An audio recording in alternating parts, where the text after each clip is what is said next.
Hey there, it's John again, and I don't have much time left. I've got just 8 minutes of battery left, and I'm just still walking here at Hemlock. I'm now on my return trip, but this is a beautiful section I wanted to show you, and also kind of give you a lesson along the way if you don't mind. Something I was just thinking about in business, and that was I was kind of going through the videos I had just filmed in my head, which are designed for a sales page, to explain a home-based business that I'm involved with. And anyway, I was thinking about how maybe I could do one of the videos better, or maybe I should shoot, the videos another day in a different spot, or, going through a bunch of different questions like that in my head.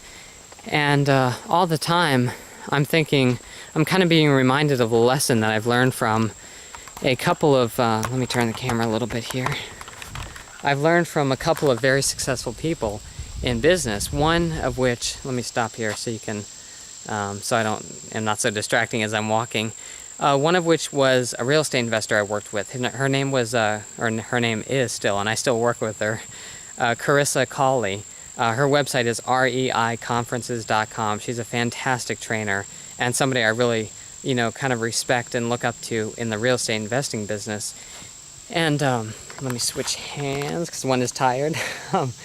One thing that she kind of taught me, not so much, a lesson that she sat me down and said, hey, John, this is how it is, but something that I saw by her own example was that she didn't wait for things to be perfect to launch them. She didn't wait for all the lights to be green to kind of set off, for something that she was trying to accomplish, or if she was going to produce like a training course or something like that.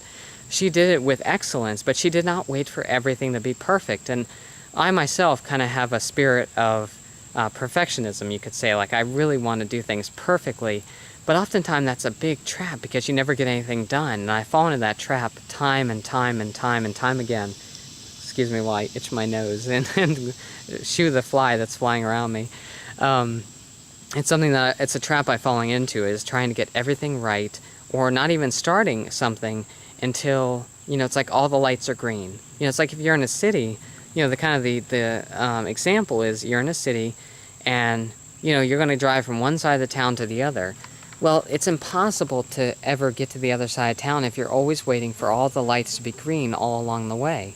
So even when you set out, it might be the very, very, very first light that you get to is going to be red. And so it's like a roadblock. It's like a thing that stops you in your path and says, wait, you've got to stay here for a little bit of time. And I feel like in my own life, that's been, some of the times where God is saying, hey, you're going to be going forward, but right now I have you waiting. I have you practicing patience, if you will. You're not at a point of moving forward. You're at a red light right now. But the light will change green in time. You just have to wait for it and exercise some patience. And that's something I've struggled with a lot. I don't know if you've been there or if you've experienced something similar to that, but that's something that I've run into, is one, getting impatient when the light is red and I'm waiting for it to turn green, or even I forget that it's going to turn green and I will be able to go forward. But also, the red lights are often there to get us to stop so we can then make a right turn or a left turn. God often uses the delays in our life, it feels like for me anyway, to point us in a new direction. He'll stop one thing, he'll close one door, while down the road, he's opening up another door for you to go in another direction. Does that make sense? It's like you get to the red light and then he says, okay, now to get to your destination that I have in mind for you, you're going to need to turn right at this light. And if it was green, you were just going to go through the light. You were just going to keep on driving instead of getting to the red light, stopping, and then following his direction, and then turning, to the right or to the left. I don't know if my hand movements work there, but I hope you understand the illustration and the point, I'm trying to suggest there. It's just something that I've run into. Maybe you're at a red light now in your life or so. Maybe you're at all the lights are green and you're just going ahead. Either way, wonderful. But if you're at that red light, just stop and consider. I don't know if you believe in the Lord. I certainly do. The Lord is my Savior. Jesus is his name, and God's Son, God's only Son for that matter. And, personal Savior for me.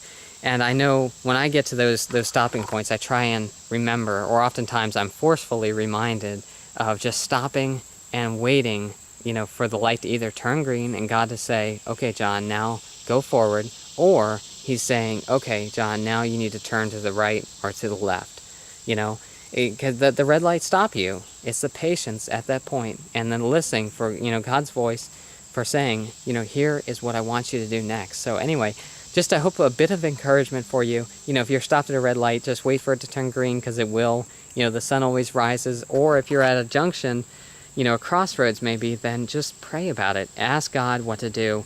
That's my advice anyway. I try not to make any decisions myself anymore. I try to just leave them up to the Lord, and just to seek His counsel, to seek His wisdom, to seek the advice that He would give, and go forward based on that. So anyway, I hope I wasn't preaching at you or anything like that. That's just some of my experience and what I've run into. And again, this is John Roney coming to you from Hemlock Park. I was just hiking, recording some videos today, and I hope you enjoyed the video, got maybe something from it, just a little teeny tiny thing even, and that you have a good rest of the day. Take care. God bless. Bye.